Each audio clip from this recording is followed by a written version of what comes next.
bago naganap ang Battle of Mindoro sa pagitan ng mga Amerikano at Hapon. So iikot ang kwentong to sa mga panahon ng ikalawang digmaang pandaigdig o kadalasan nating sabihin ay panahon ng Hapon.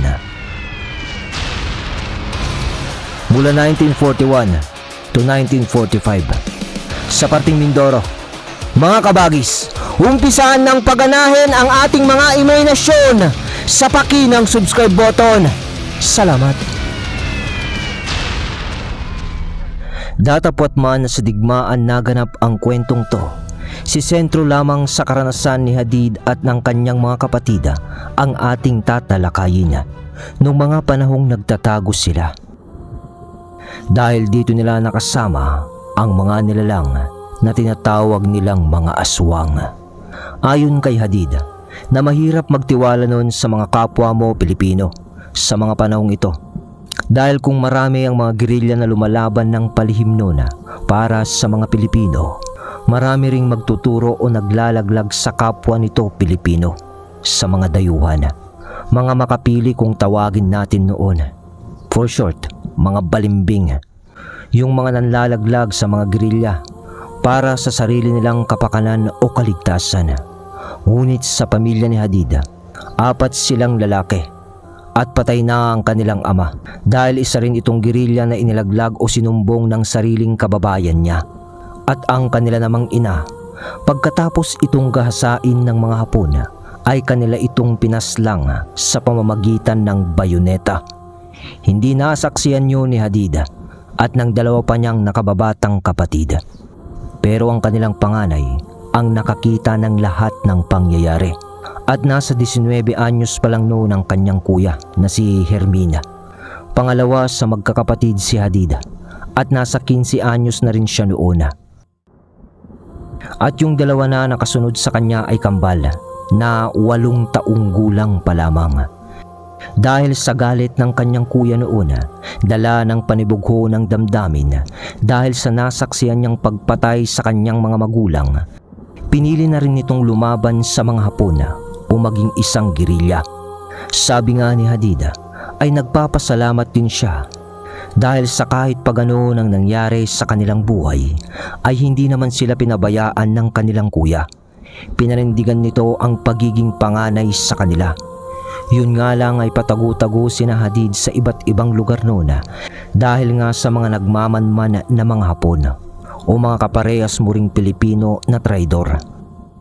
Alam ng karamihan na gerilya ang kuya ni Hadid, kaya naman mas lalong mapanganib para sa kanila na makita sila ng mga tao o ng mga Hapon. Kaya't ang pinakaligtas na iyong mapupuntahan ay ang kabundukan o ang kagubatan na hindi masyadong nararating ng mga tao o ng mga dayuhan. Ilang beses nang nagpapalipat-lipat noon sina Hadid para lamang mailigtas ang kanilang buhay. Dahil kahit na gerilya ang kanilang kuya noon at madalang lang nilang itong makasama, pag nalalaman nito na nasa panganib silang magkakapatid, dun naman ay bumibilib si Hadid dahil bigla na lang darating ang kuya niya at sasamahan na naman sila sa isang lugar na pwede silang ligtas sa mga Hapon. Nagpatuloy ng ganun ng taon ang pamumuhay nila Hadid. Sa katunayan, parang sa mga taon na yon ang buhay nila Hadid ay ang pagtakbo na lamang para sa kaligtasan nila ang kanilang iniisip o ginagawa. Hanggang sa dumating ang punto na, Hadid! Bilisan mo! Kunin mo ang ilang gamit! Andyan na sila! Kambal, tara na! Salita ng kuya niyang si Hermin na humahangos pa dahil sa parang may humahabol sa kanya. Sanay na si Hadid sa mga ganitong sitwasyon noon. Kaya naman wala nang tanong-tanong pa ay kumilos naman ito agad kasama ang kambal na mga bunso nilang kapatid.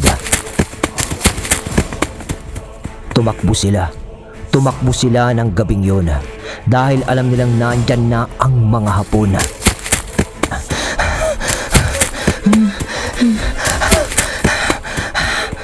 Hingal pa ng mga ito sa pagtakbo kasama ang kanilang kuya. Akala nila ng gabing yon ay masusukol na sila ng mga dayuhan Ngunit gaya ng dati, nairaos nila ang gabing yun ng pagtakas. Hindi sila naabutan ng mga ito.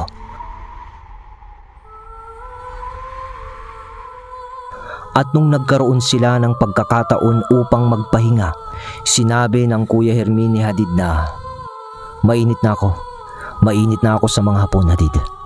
Kaya hindi pwedeng makita nila na kasama ko kayo. May naglaglag sa akin na isa rin sa mga kasamahan ko. Bumaliktad sila. Kaya kailangan ko na kayong mailayo dito sa lalong madaling panahon. Mga paliwanag ng kuya ni Hadida, naramdam mo sa kanyang pananalita ang pag-aalala. Saan tayo pupunta, kuya? Huwag kang mag-alala, Hadid. May alam akong lugar na pwede kayong manatili ng matagal hanggang sa matapos ang gera na to. Tugon ng kuya niya. Pagkatapos ng usapan na yun, muli nang kumilos ang apat na magkakapatida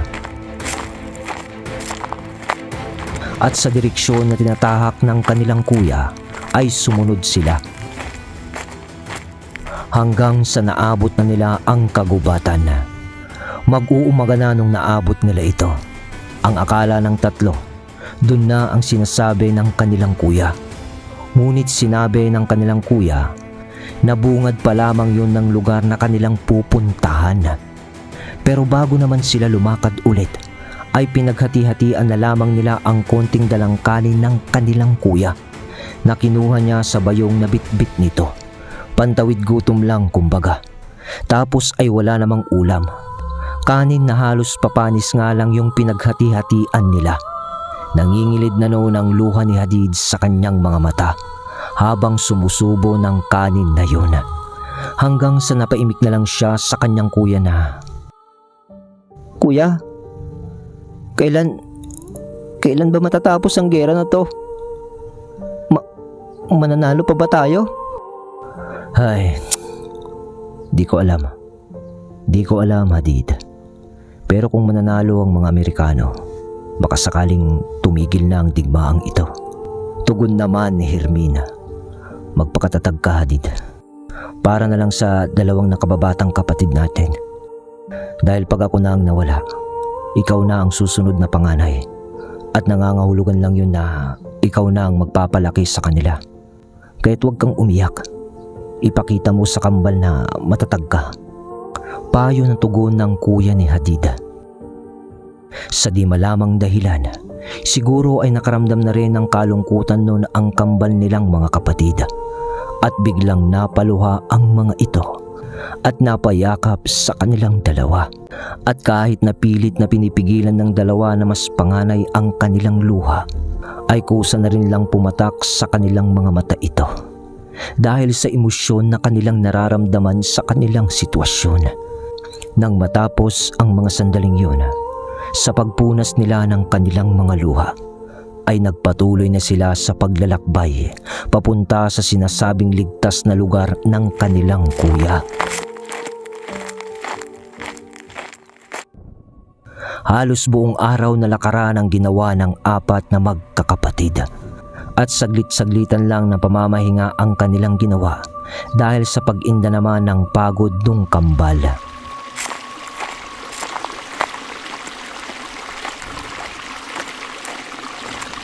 Hanggang sa narating na nila ang ilog. Mga nasa alas 5 na ito ng hapon. Parang kabisado naman ni Hermin kung saan sila dadaan noon. Dahil kinarga nilang tag-isa ang kambal na mga kapatid nila sa kanilang likod.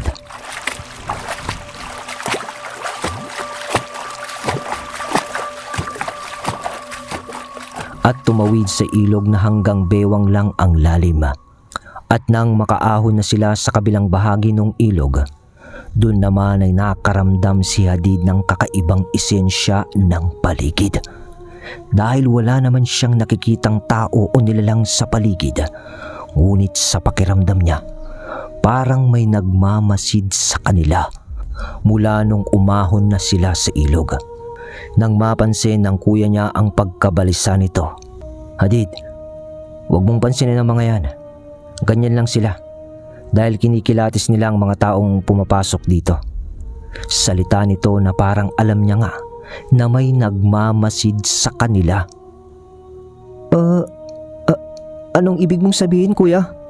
Alam kong nararamdaman mo ang mga nasa paligid dahil sinasadya nilang gawin yan upang takutin tayo sa una pa lang. Pero para sa katahimikan din ng lugar ang ginagawa nilang pagpaparamdam na ganyan. Mga kaibigan ng mga yan, huwag kang mag-alala. Tara na, tugon ni Hermine. At gaya naman ng dati ay di na nagtanong pa si Hadid noon sa kanyang kuya at sumunod na lamang ito kasama yung kambal.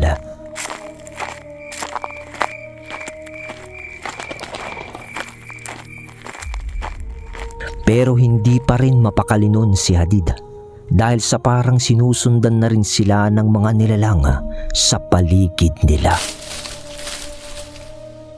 Mga paggalaw ng dahon ng matataas na damot halaman at mga paggalaw-galaw din ng mga dahon ng puno o yung mismong puno. Pero wala namang malakas na hangin. Tahimik lang din ang kuya niya noon na naglalakad hanggang sa narating na nila ang napakatatayog na halaman. Tapos sa likod ng matatayog na halaman na yun, kung titignan mo sa taas, parang may pinagmumulan ng liwanag doon o sulo sa likod noon. Gabi na kasi nang maabot nila ang parting to ng kagubatan. Nauuna pa rin noon ang Kuya Hermin nila sa paglalakad hanggang sa hawiin na nga nito yung matataas na halaman. At doon na tumambad kina Hadid ang pinagmumulan ng liwanag. Mga sulo. Mga sulo na nakalagay sa tulos ng mga kawayan. At nakapatayo yun sa parang o bakuran sa gitna ng mga ilang kubo na nakatirik doon. Malinis ang parting yun ng lupa na para bang may mga nananahan na tao dito. Halina kayo, Hadid, Kambal, sumunod na kayo kay kuya nyo. Sa salitang yun ni Hermine, pumasok na nga ang apat sa parang ng mga iilang kabahayan na yun hanggang sa may sumalubong sa kanilang matanda na parang sa baboy ang tenga at sinabing, Hermen, napadalaw ka. Iyan na ba ang mga sinasabi mong mga kapatid mo? Oo, tatang, sagot ni Hermin sa matanda. Pagkatapos nun ay ikinumpas ng matanda ang kanyang kamay.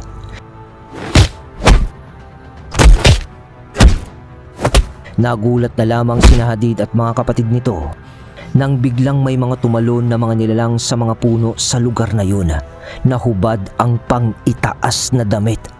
Mga tao ang itsura ng mga yun.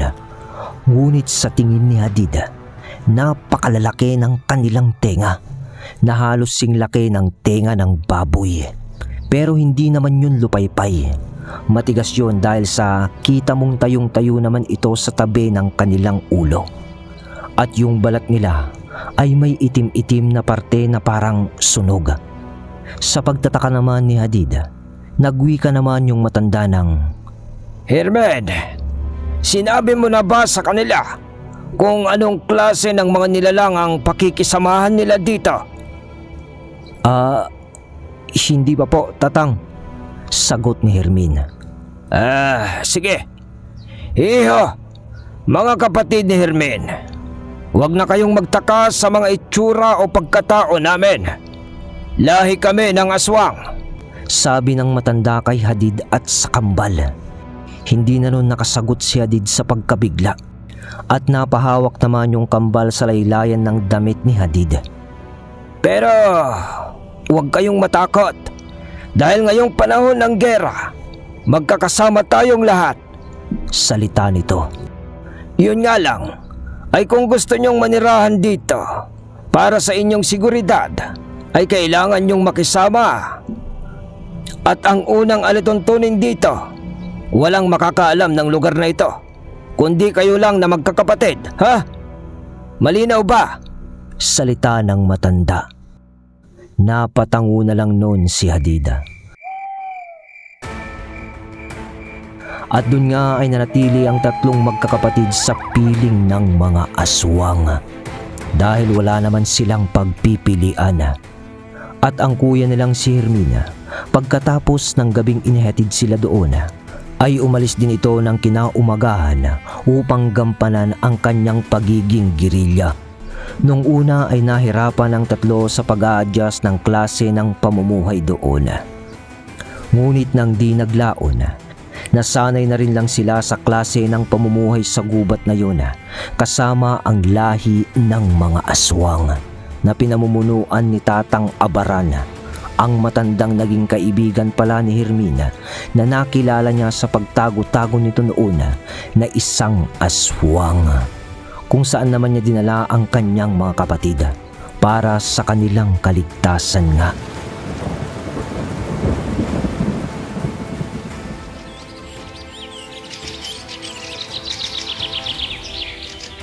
Lumipas ang mga buwan at padalaw-dalaw naman noon si Hermin sa mga kapatid nito nang walang eksaktong araw. Pasulpot-sulpot lang ito. Minsan nga ay isang buwan bago nila makita ulit. Tapos ay aalis din kaagad. At sa tinagal ng magkakapatid naman doon sa gubat, ay naging kabisado na nila ang pasikot-sikot dito. At marunong na rin mangaso itong si Hadid, dahil din sa pangangailangan nila ng pagkain. Dahil mahirap naman kung lagi na lang silang umaasa sa mga aswang nilang kasama. Ngunit sabi nga nila, ang masyadong katahimikan ay nag-aamba ng kaguluhan. Nang isang araw, sa paniniwalang hindi na maaabot pa ng mga hapon ng kagubatang yun, kampanting-kampante na noon si Hadid sa kanyang pangangaso, hanggang sa napalayo ito sa lugar ng mga aswang. Nang habang nag-aabang ito ng hayop na kanyang papanahin sa tahimik ng paligid, bigla na lang siyang nakarinig ng mga pag-uusap ng ibang dayalekto. At nang pinakinggan niya ito ng mabuti, mga dayuhan, mga Hapon, alam na alam niya kasi yung tunog at punto ng pag-uusap ng mga yun. Dali-daling tumakbo si Hadid upang kumpirmahin kung saan patungo o kung nasaan ang mga ito, hanggang sa naabot nito ang isang matayog na may mayabong na dahon na puno. Sa pakiwari niya, medyo malapit na ang nagmamartsyang mga Hapon dito. Umakyat siya noon sa puno upang ikubli ang kanyang sarili sa mayayabong na dahon nito, at nang mga ilang sandali pa,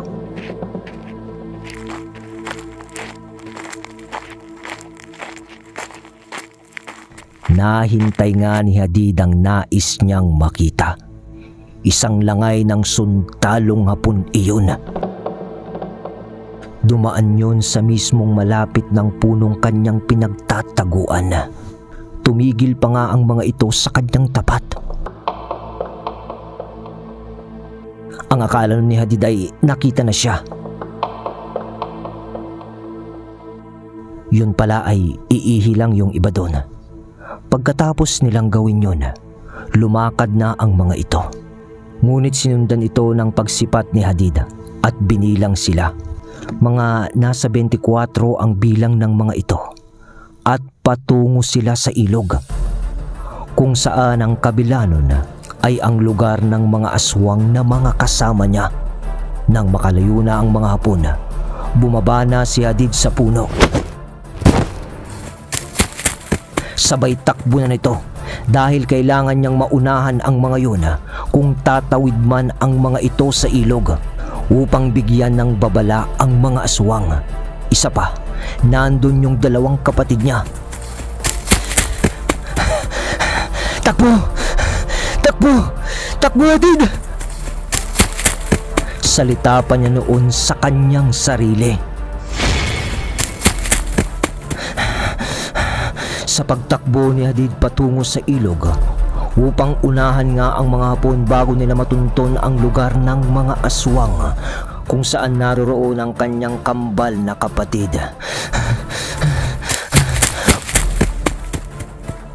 Umikot pa siya noon doon sa mas mayayabong na damo sa gilid ng ilog upang di siya makita ng mga Hapon. Kabisado ni Hadid ang pasikot-sikot dito.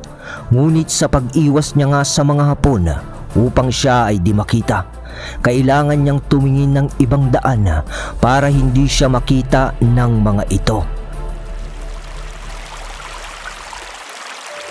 Nang marating ni Hadid ang ilog, lumangoy ito ng marahan dito.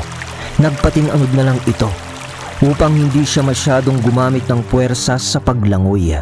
Hanggang sa marating na nga nito ang kabila. Hindi na kasi siya pwedeng dumaan sa mababaw na parte noon dahil nga doon ang tungo ng mga Hapon na direktang daanan din sa kabila noon ang pugad ng mga aswang. Mataas pa ang sikat ng araw ng mga oras na yun. Kaya naman nag-aalala si Hadid dahil alam niyang hindi makakalaban ng maayos ang mga aswang na ang lahi ayon kay Hadid ay mga bangkilan. Kabisado ni Hadid ang estilo o kalakasan ng mga ito dahil nga sa tagal naman na nilang nakatira ng mga kapatid niya sa piling ng mga ito. Nang pag-ahon niya nga sa ilog, nang may nasipat siya, kaya pala, salita niya sa kanyang isipan. Parang may sinusundan yung mga Hapon. Yun ang naisip niya agad dahil sa may usok na nagmumula sa mismong lugar ng mga bangkilan. Yun siguro ang nakita ng mga Hapon. Kaya nila alam yung direksyon na kanilang tinutungo. At sa pagsunod na rin ng mga ito sa makitid na daan, hindi alam ni Hadid pero baka nagkakatuwaan ang mga yun o di kaya naman ay ipinagluluto ng mga kaibigan nilang bangkilan ang kambal niyang kapatid. Di naman kasi masyadong kumakain ng lutong pagkain ang mga yun. Sila lang talaga na magkakapatid ang gumagawa nun.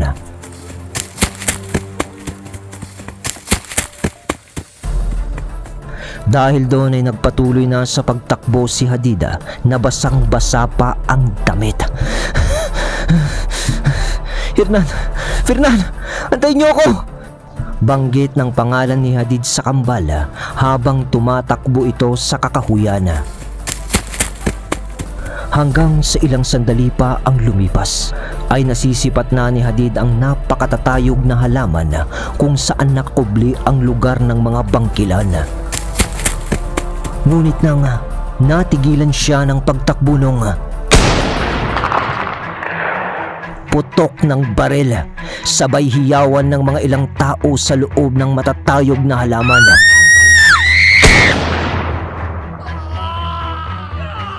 Halos manghina noon ang katawan ni Hadid sa narinig niyang yun dahil ang ibig sabihin, nakita na ng mga Hapon ang lugar kung saan ang kanilang taguan.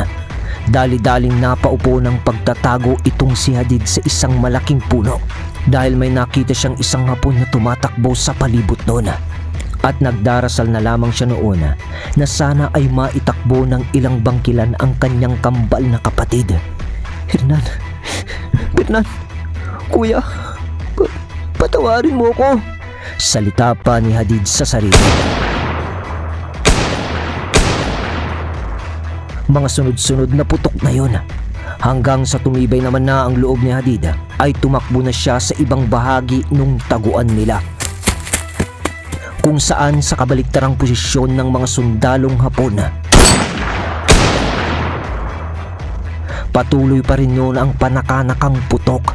Ngunit wala na noong pakialam si Hadid kung tamaan man siya ng ligaw na bala. Basta ang mahalaga ay mailigtas niya yung mga kapatid niya. Yun ang para sa kanya. Nang hinawi nito ang ilan sa matatayog na damo na tinakbuhan niyang parte. Masakit man sa kalooban nun ni Hadid ay kailangan niyang magtago-tago. Habang hinahagilap niya ang kanyang dalawang kapatid. Parang awa nyo na! Parang awa! Sa pagsipat niya sa parang ng taguan, nakita niya, nandun na ang mga Hapon. Nasa loob na sila at nakita niya pa ang pagsaksak ng isang Hapon ng bayoneta sa isang bangkilan na hindi na rin makalaban dahil sa may tama na rin ito sa katawan.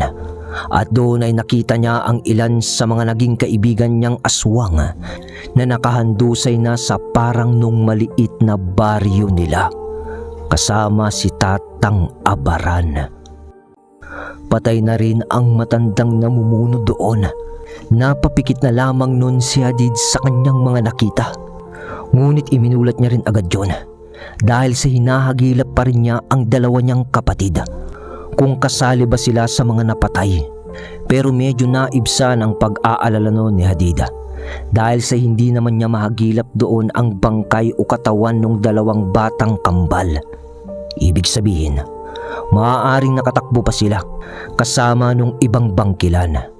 Naisip niya yun kasi halos kabisado na niya ang nakatira sa maliit na baryong yun. At sa tingin niya, mas marami ang nakatakbo o nakatakas sa pagkakasukol ng mga Hapon sa lugar na ito. Doon ay dali-dali nang umalis si Hadid at tumakbo kung saang direksyon na alam niyang saan tutungo ang mga nakatakas na mga bangkilan. At yun ay sa kabilang tawid na naman nung karugtong nung ilog, doon sa paanan ng bundok, kung saan tatawirin mo rin ang ilog na karugtong din ng ilog na nakapalibot sa kanilang taguan na nasukol.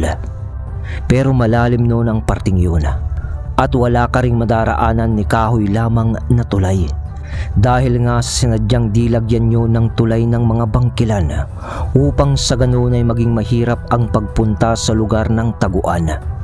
Ngunit ganun pa man, nangyari na nga ang nangyari. Sa di inaasahang pagkakataon ay natiklo ang taguan. Sa pag-aakala noon ni Hadid ay hindi nagagalaw pa ang mga Hapon dahil sa nasukol na nga nila ang taguan. Pero lingid sa kanyang kaalaman na nagsiyasat pa rin ang mga Hapon tungkol sa lugar na yun. At ang tunay na kadahilanan kung bakit sila naparoon ay malalaman natin sa pagtatapos ng kwento. Kaya makinig ng mabuti.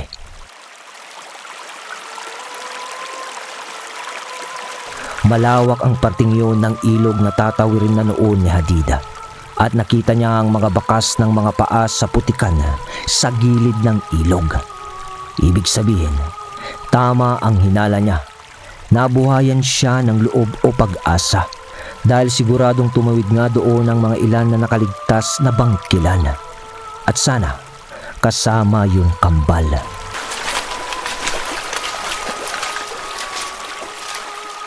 Lumangoy na nga noon si Hadid muli na nakabarakos ang nag-iisa nitong sandata sa pangangaso. Maayos naman ang pagtawid nito. Ngunit nang paahon na siya sa ibang parte, putok ng isang rifle at sabay ng pagkakaabot niya ng kabilang lupa ng ilog at lingon niya sa kabila. Mga Hapon, nakita si Hadid na lumalangoy sa ilog. Buti na lamang ay nakatawid na siya. Nang sisipatin na naman siya ng isang Hapon gamit ang isang rifle nito. Dali-daling umakyat na si Hadid tapos ay buti na lamang ay hindi siya tinamaan. Ngunit ibig lang sabihin nun ay alam na nila na may tao doon. Kaya naman dali-dali na lamang tumakbo si Hadid papunta sa isang kuweba kung saan alam niyang nagtatago ang mga nakaligtas na bangkilan. Naririnig pa niya noon ang mga salita ng Hapon na parang nag-uusap-usap. Nagsisigawan ang mga yon, pero syempre ay di rin niya maintindihan. Pero sa pakiwari niya ay susunod ang mga yon para sila ay tugisin. Sa pag-aapura nga ni Hadid, narating na niya nga ang paanan ng bundok kung saan may isang kuweba. Alam niya yon dahil sa pananatili nila doon ay sinabi na ng mga bangkilan na yun ang huling takbuhan nila kung sakaling masukol ng mga Hapon ang kanilang maliit na baryo o taguan. Plan B kumbaga mga kabagis. At sa pagdating ni Hadid malapit sa kuwebang yun, bigla na lang may tumalon sa kanya mula sa isang puno hanggang sa Ako to! Ako to! Sigaw ni Hadid. Padilim na noon ang paligid. Ibig sabihin ay inabot na rin ng ilang oras ang pagbagtas ni Hadid para mapuntahan lamang ang kuwebang iyon. At yung tumalon sa kanyang nilalang na akbang aatakihin siya ay binatang anak ni Abaran, isa ring matapang na bangkilan. Pasensya ka na, kaibigan. Akala ko mga Hapon. Salita pa ni Burik. Sabay alalay niya kay Hadid sa pagtayo.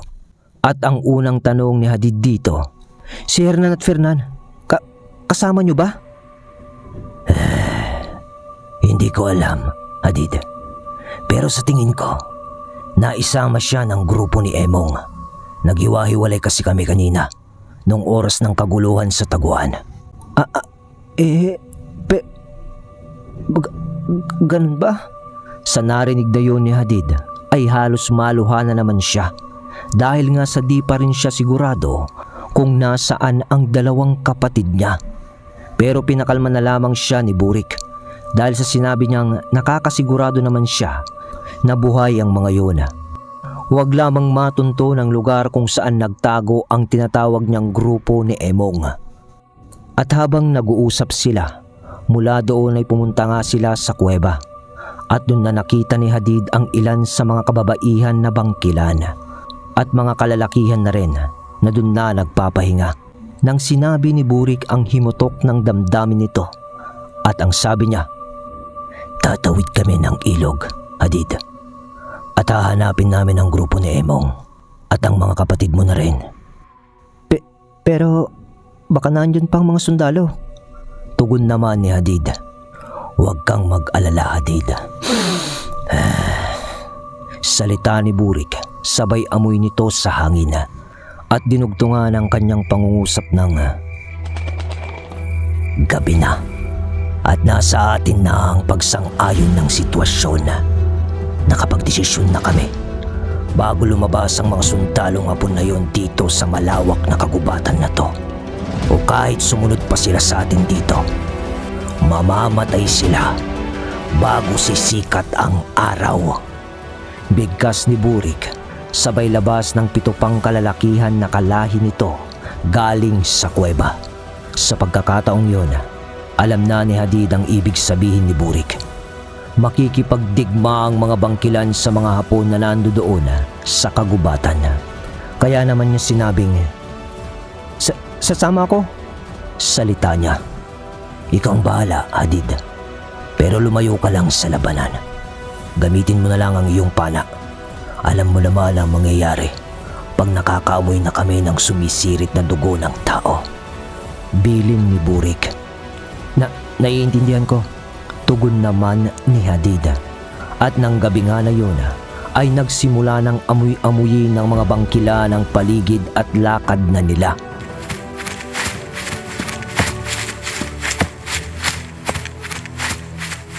Lingid sa kaalaman ni Hadid ay may ibang daanan pa na mas malapit upang makabalik sila sa dating taguan dahil doon naaamoy ng mga bangkilan ang kinaroroonan ng mga Hapon. Mukhang hindi nga umalis ang mga yon para bang may inaabangan pa sila para sa kanilang ibang layunin. At sa mahigit na 1 oras lang, narating muli ng mga bangkilan kasama si Hadid ang taguan.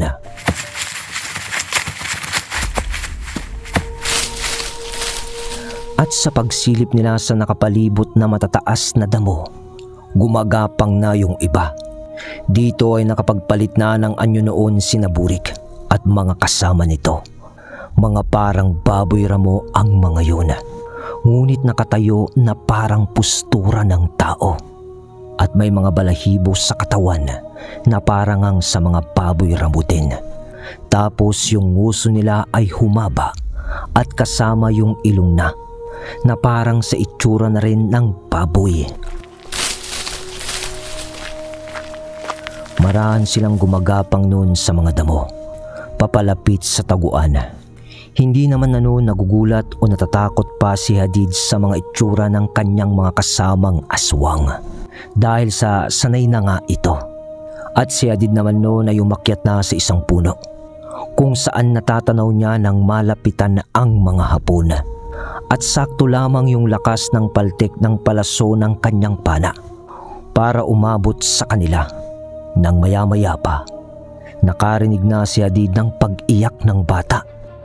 Tapos mula sa dilim, dahil sa mga sulo na kawayan na gamit ng mga bangkilan na ginamit naman ng mga Hapon sa taguan, nakita niya sa liwanag ng apoy si Fernan, ang isa sa kambal, at sunod na natanaw niya si Emong.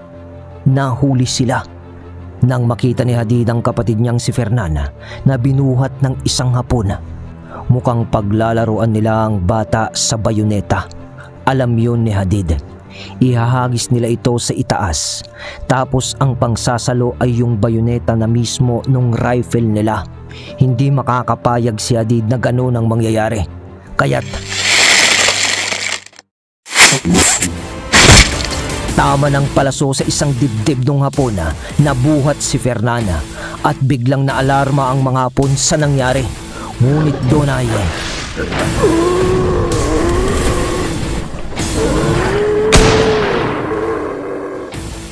sugod naman ng mga bangkilana. Nagulat at naghiyawan ang mga Hapon nang makita nila ang mga kakaibang nilalang na umatake sa kanila.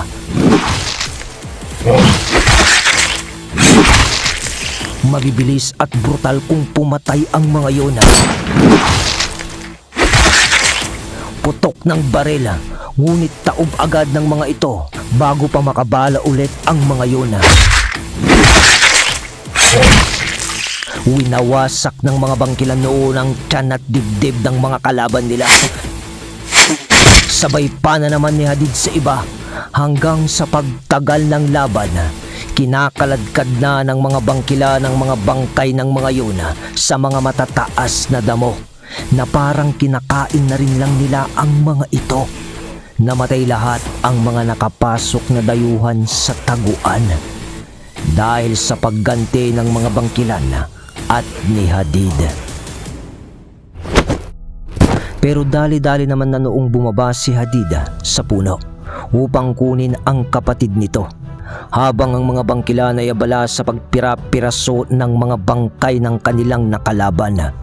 Nang makuha na ni Hadid si Fernana, ay di naman nito maituro kung nasaan ang kambal nito. At nagtuturo lang ang bata na parang takot na takot pa rin sa mga nangyari. Ngunit sinabi na rin ni Emong noon kung nasaan nga si Hernana, yung isang kambal. At nang gabing yun ay nasa kakahuyan sila na nagtatago sa isang silong ng malaking ugat ng puno, kasama ng 3 ring bangkilan na pasibol pa lamang. Sa makatuwid ay buhay nga ang mga kapatid ni Hadid. Natapos nga ang gabing yun na muling nalusutan ni Hadid at ng kanyang 2 kapatid ang mga Hapon.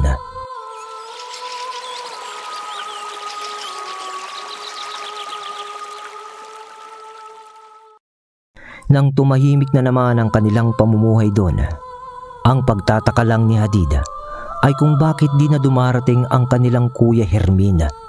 At nung nagtagal ay nalaman nila na kaya pala tumutungo sa kagubatan ang mga Hapon nung mga panahong yun ay hindi para maghanap ng mga taong naninirahan sa kagubatan o kabundukan. Naitaon lang na nakita sila ng mga ito, sapagkat ang tunay na layunin pala ng mga Hapon sa mga panahong ito ay maghanap ng liblib o tagong lugar kung saan pwede nilang ihimlay o itago ang kanilang kayamanan, ang mga ginto, tulad ng Yamashita Treasure. At sa alam nga nating lahat ay nanalo nga ang mga Amerikano kasali na tayo sa digmaan. Ngunit sa pagtatapos noon, nalaman na rin lang ni Hadid na namatay ang kanyang kuya sa digmaan. Kaya pala hindi na sila nabalikan ni Hermin, ni hindi nga nila nakita ang bangkay nito. Sa mga tao na lang nila nalaman, namatay ito sa pagtatanggol sa bayan. Yun na ang huling nalaman nila pagkatapos ng kanilang pananatili sa kuweba na kanilang naging taguan.